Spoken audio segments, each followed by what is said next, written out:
Create with Fran Sidney. Hello everyone, welcome to the show. This is Fran Sidney and welcome to Create with Franz. And today we are going to talk about the image that we have of ourselves. How is our self-confidence important and what is shaping this self-confidence? And one of the things that, underlines self-confidence is the fact that we believe in ourselves, in our interests and our passions and what we look like, what we eat, what we do. We love ourselves.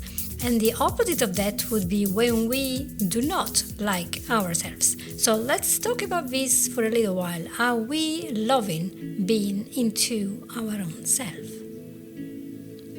I've been noticing for quite a few years that there are a lot of people around me and in the world who are not very happy to be who they are and to have their own interests, their own passions. They do not like their body, they do not like their voice, their eyes, nothing. And I was watching a very short BBC program last week when they were interviewing people, and these people were telling to other people what their inner voice tells them all the time. And it was quite frightening. Things like, oh, you can't be popular because you have thick legs, or, oh, look, nobody's going to look at you, no girl is going to like you, you have no muscles, or, oh, your hairy legs, disgusting, look at the pores, I can see the pores on your skin, and all sorts of expectations coming to people that somehow just keep playing in their mind over and over. One wonders, how can we possibly be happy if we are constantly told by this inner voice, which is obviously listening up to everything, oh, your hair needs to be straighter or more curly, more shiny, more blonde or longer, or you have to have hair if you're bald, or oh, you can't go out without covering up all these blemishes, all your spots on your face, and you have to be absolutely shaved from top to bottom, or the opposite. You are too beautiful, too good looking, you have breasts or curves or muscles, you are too tall, you're attracting attention, people might attack you, so you need to eliminate this femininity or masculinity, you want to be safe, so cover up because, you might be attacked. Or other beliefs that I see a lot of.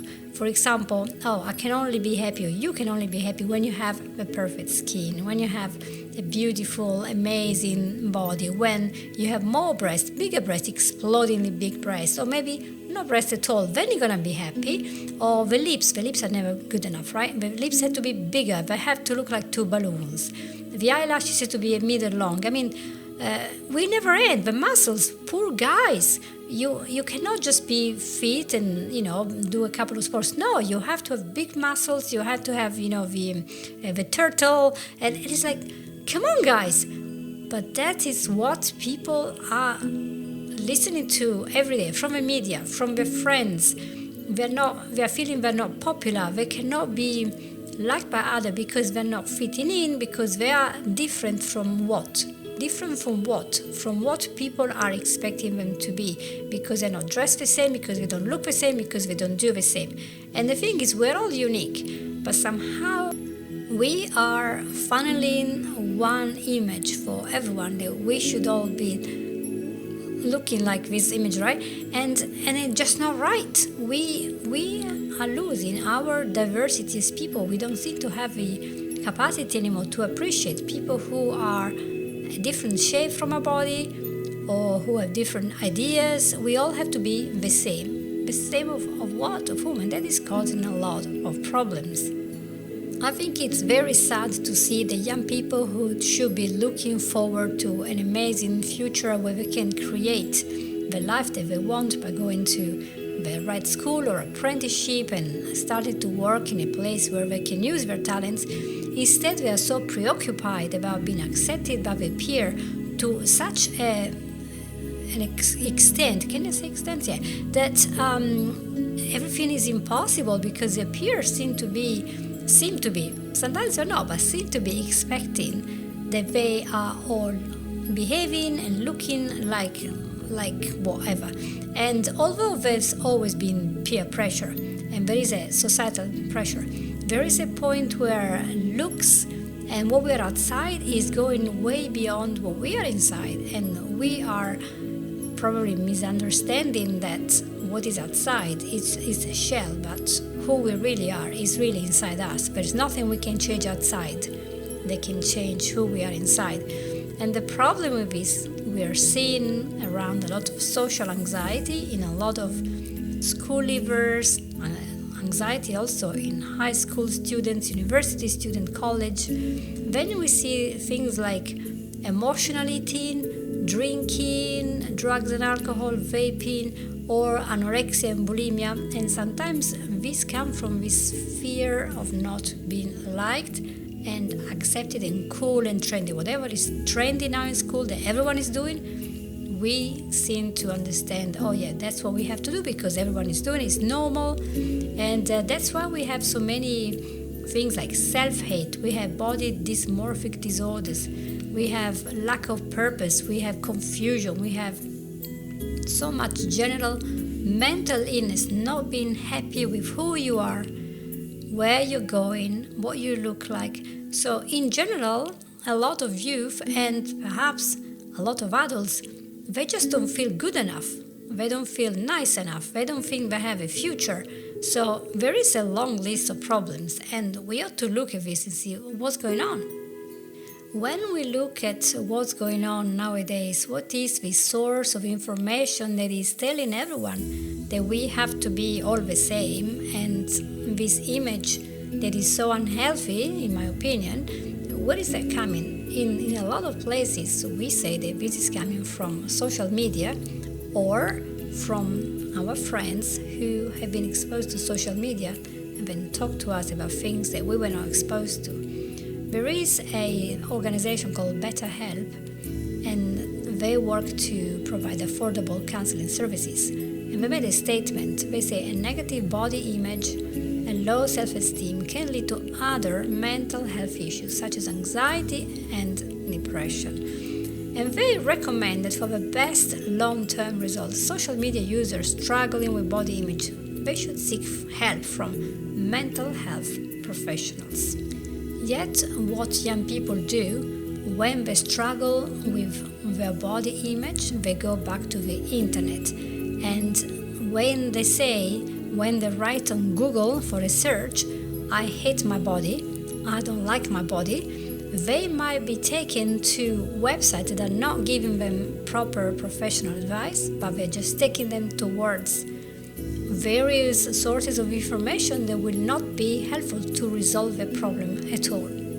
I just wanted to quote quickly the Florida House experience, and they made a bombshell study. They are just a healthcare institution, and in this study they talked about both women and men who compare their bodies in ways that are not very useful, because, you know, we look at the media, printed media and social media, and there were 1,000 men and women, and they focused on image and confidence, and it turned out that 87% of women and 65% of men were comparing their bodies to images that they consume on magazine and, you know, YouTube and television, Netflix or whatever. And so when you think about that, 50% of women and 37% of men compare their bodies unfavorably. So, you know, it doesn't really do them any favor to keep looking at those images and then doing comparison. It's okay to look at a movie and, you know, watch it and say, oh, there was a beautiful actress or a beautiful actor, this one. But then when we start thinking, I have to look like that, so then I can be a celebrity, I can be happy, then we are just crossing a road. We are started to think, I can only be happy if I look like that. That's another layer that can create a lot of problems. Because every day we are exposed to photographs of men, they look full of muscles, don't have an inch of fat, and they're all shiny, they don't have a hair on their body, they have hair on their head, and they're brilliant. And women are perfect, forever young, not a wrinkle, no pores, big eyes, extremely long eyelashes, and very thin waist. And we see these huge boobs, and sorry to say the word, and big bottoms, and we think, that's what we're supposed to look like. When we look at ourselves, we don't look like that. We are not working in fashion. We are just probably in a 9-to-5 job like everyone else. We are not that body shape or whatever. And so what we do when we post an image online of ourselves, we tend to feel really bad about this, and a lot of times even people who are 50, 60, we try to change everything, and we use a lot of selfies nowadays, right? It's okay to have a selfie, but the problem is that there are applications on TikTok and Instagram, etc., to change and to edit and to even add makeup and color and muscle and bulk up the bodies and make it thinner and alter lots of parts using bloating filters and whatever, so that we look as much as possible like those people that have a makeup or they've been photoshopped so much, but we don't realize they're not the same. In fact, I remember I took a note of this in a piece of paper. There is a website called Beauty Fake. I don't know where it is. Probably it's actually a place on Instagram, but I can't remember. And yeah, they show photographs of people that you think, oh wow, stunning. But then you see a photograph in another pose they did not take. It was taken by somebody else observing them, and they're like a completely normal person. Just a fit person. But because the photo was so posed and photoshopped or whatever, we think, oh wow, that's what I have to aspire to. But no, unless you see the real person in front of you, actually have no idea what these people look like. And yet we allow this huge amount of pressure to come on us and to make us feel that we are never good enough. And that leads to anxiety. And this is not like my opinion. There was like a systematic review of 20 papers published in 2016, so that's a long while ago.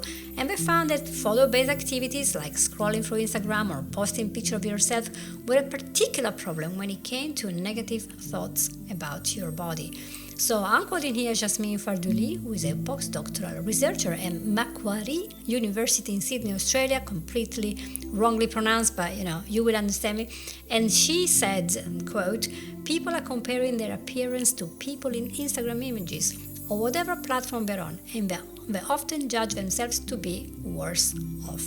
And that's something that, we have data. There is a survey of 227 female university students when women reported that they tend to compare their own appearance negatively with their peer group and with celebrities, but not with family members, while browsing Facebook. And so this is very worrying. But research also says that men also, they're not immune. And there was a study that found that men who reported looking at male fit spa content, so fitness, more frequently than others, they compare their own appearance to others more often, and they cared about having muscles more than others. So this is not just women, and it's not just young women, it is everyone, but in a higher percentage for women, obviously, as we can see from the data, and it is involving how we're spending our time. Instead of preparing for a good future, enjoying what we have, we are instead wasting time to try to achieve a dream that is impossible to achieve and is not actually worth it. Now, recently, psychologists are getting very worried, and they're increasingly highlighting the fact that social media creates a new pressure to engage in body work and to sculpt this perfect body. So when users see these idealized images of appearances in the social media and they make this comparison, look at me, I don't have such big eyes, oh, my face is too fat, or oh, I should take some fat off, that's a new surgery we're doing. Well, these people are more likely to experience a negative body image, and in turn, they have a host of detrimental outcomes. For example, disordered eating. And, if you look at how many adolescents nowadays, mostly women, tend to have anorexia and bulimia, that is because we keep having these images there of these really, really thin people who have incredibly big parts of their body, due to the fact that, surgery has happened and Photoshop is going on, etc., etc. And we think we have to be like that. We cannot look like Barbie. That's not a normal body. And so there's an outcry in the society to try to see what is going on here in the schools. What type of models are you giving to the other students? Why are you spending so much time looking at images that make you think that your body is wrong, that you are in the wrong body? This body is wrong. It cannot be me. Look at me. I am fat. I'm just too tall. I'm just too short. I'm just too hairy. Why do I have these sexual organs? And this is all wrong. We think that the whole body is wrong. It doesn't matter what it is. If it's different from other people, we think that is wrong. Even, I'm going to give you now another example that is terrifying. So it is from a piece from Amanda Lee Mascarelli in September 2014, and it talks about the media's dangerous influence on body image. And you think, oh, well, body image doesn't really count for that, is because we are health aware. No, it's not. There is a lot of stuff going on, and in the United States and other countries, the overall rate of eating disorders has remained steady for decades. But this hasn't happened, for example, in the Southern Pacific Island nation of Fiji. I hope I'm pronouncing this correct. So there is a lady called Ann Baker, and she has been studying for 20 years, so now 30 years almost.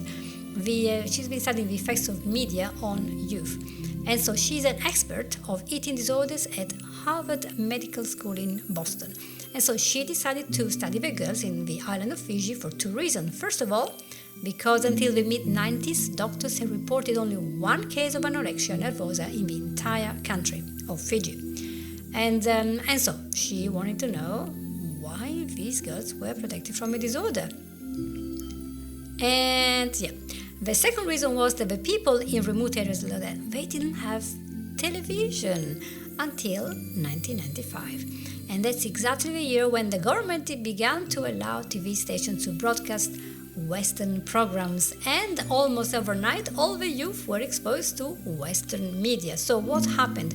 Well, up to then, the culture in the Fiji was putting a lot of value on a woman that had strong bones, that was robust, and was very valued because she was large and she could bear children and she could do work. And in fact, the culture was encouraging women to eat a lot. And so there was no reports until 1995 of people that were purging, vomiting, or anything sort of a word. That was fine. But then the Western television problem arrived. I'm going to call it problem because people started to watch Beverly Hills, Melrose Place, and the X-Files, and they started to look, what was the name? Pamela something, Baywatch. All these images of these really perfect people. So what happened to that? There was a problem. Sure enough, they have a sign of change emerging by 1998, and 1 in 10 girls in a small survey that was conducted then said that she was trying to lose weight, and they were provoking vomit, because you think that's typical of high school, maybe United States was saying this, Dr. Baker, but actually no. The 3/4 of the girls now in Fiji were reporting that the body image that they had was changed by this television program. And what is interesting is the researcher found that the girls didn't have to be watching television to be affected. It was enough if their friends had been exposed, and then they could go and say, oh, look at what I saw this and I saw that, and that's what we're supposed to do. Look, now you're going to be cool. And so all these conversations that people were having, they were introducing these Fiji girls, or Fijian girls, to the fact that you have to be lean. And so there was this stronger link between social networks and dangerous eating behaviors. So that's quite bad. So Dr. Becker said that these friends likely set and change the social norm. So this is important. It appears to be an important way that attitude as to what's considered normal that gets established at school and community. And what is normal, maybe in England, is not the same as in Italy, it's not the same as in Yugoslavia or in Argentina. And things are different. I think that this is normal for our brain to work like that, because we tend to see an image over and over and over until it becomes so familiar we don't even notice that, and we think that's normal, even if it's not normal. So in a nation where maybe it's normal to be all very much overweight, because then that means you're flourishing, you can have babies, you will think you're beautiful. And then when you move to another nation where people tend to be thinner, you think, oh my gosh, I'm actually fat, and you might have a problem. But it isn't just about the weight. This is about the shape of your body, the legs, the nose, all the parts of your body that can be changed. For some people, this becomes a really serious problem. And that's why we see now so much Botox and surgery and very, very painful things that people do, like needle, what are they called? I don't know, those needles they go to the face. Well, anyway, I think it was called dermoabrasion, when you have all these needles, 3 millimeters, they go inside your face, and there's a person operating these needles until you're actually bleeding, and they're basically resurfacing the skin. I was like, I would never go through all that pain just to have a new skin. I mean, are you guys kidding me? And why? Because we have to look perfect, we have to look good, we have to look young, because we are getting the message from the media, from everyone, that unless we look younger, especially women, we are no longer of value. And so that makes me really worried that we are seeing our body, our outside, as the most important part of the equation, because of course we all want to be healthy, lean when it's possible, within our own circumstances. We want to be sporty. That's fine. There's nothing wrong in exercising. There's nothing wrong in eating good foods. That should be good. And then it's good also to be body positive, whatever we have. I think there's a threshold when we become so obsessed about having the nose like so-and-so, or the same breast as Katie Price, and then we start going a little bit like our life changes, because you know what, with surgery you never end, do you? You start with one bit and then you do the other, and eventually you're all done up. And this morning there was an article in the news from Katie Price. I looked at her photo, and there was like a bikini, and I was like, I never realized how big this stuff is, and how can she sleep with this? And she said in the article, in the interview, she said, I look ugly, I don't like myself. And I was like, wow, you spend, probably hundreds of thousands of pounds or dollars, and you still don't like yourself. So maybe the thing of not liking ourselves has not much to do with what we're looking like outside, but it has more to do with this perception that we have. And we can change that perception if we start changing the way we think. I cannot obviously talk about the entire topic. I just wanted to make an accent on this, because there are lots of forms of anxiety, self-sabotage, etc. And I do work as a therapist with all these things. But this form is so subtle, and people think, no, I'm just normal and just cool, and I just want to be like everyone else. What's cool in the school, then I have to do exactly that.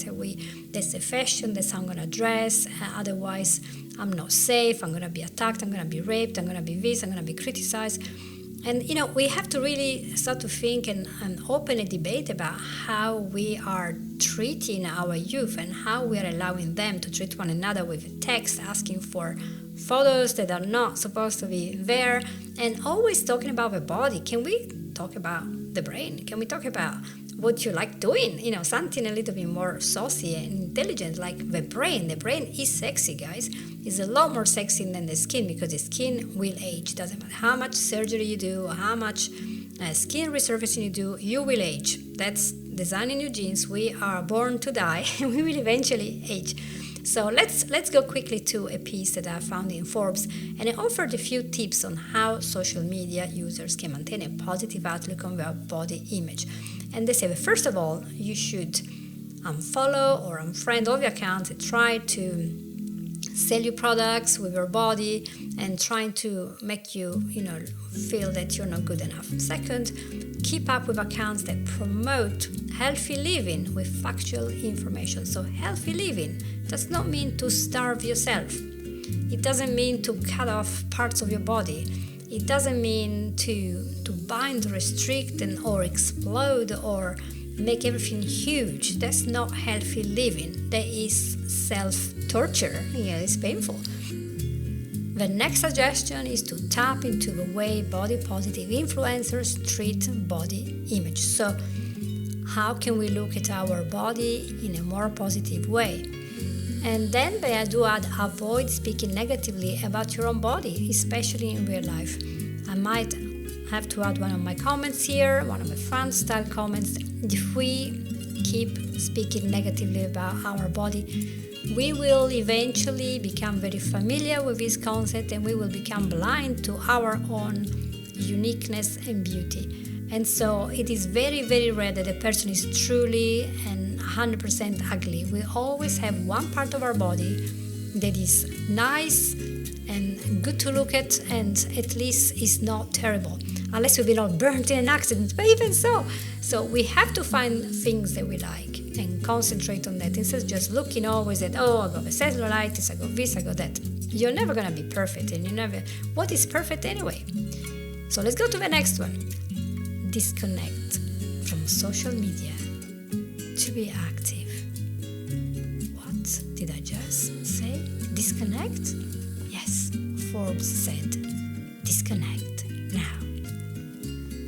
So there was an article from BBC was it like 2020? 2020, May 2020. I was just reading it before. It was saying that if we spend the whole time consumed by media and watching the news, we're just gonna eventually become very anxious about, because media have a way to sensationalize things, so they look more, they're worse than they are. And this is an article from BBC. They were saying, after the bombing in Boston, the television programs were showing over and over and over more details and more gruesome images of the blood on the street, and people kept watching. And people who have not been there, they didn't die, they didn't have the accident, they didn't have any friends, they were having PTSD from watching these images over and over and over. So it's important to avoid watching the news the whole day, continuously, all the time, trying to look for something that, we're not in a war. I mean, not here, in other places, yeah, but even so, it doesn't help. And I think this is also the same for any of the news, because, like when there was this big pandemic thing, it was COVID day and night, and you kept watching and thinking, wow, we're all gonna die. But yeah, 1% died of 85-year-old plus, but we didn't all die. But yet in the media, it looked like there was really the end of the world. We were all gonna die in 24 hours. And so what we have to understand is we always get what we focus on, don't we? So it's good to be informed, it's good to research both sides of everything, but there is a point when we have to see if this media exposure to our friends is bringing us to the point that we hate our body, we are actively hurting our body by not eating or scarring it or cutting off bits and whatever. If we are having this problem, that's the time to shut off the media, shut off those friends who are not actually friends if they're leading us to do this, and go and talk to a professional who knows about mental health. Go to a psychologist, a psychiatrist, whatever you want, a CBT person, and talk and say, well, I feel like this, I think I need some help, and get yourself into the queue.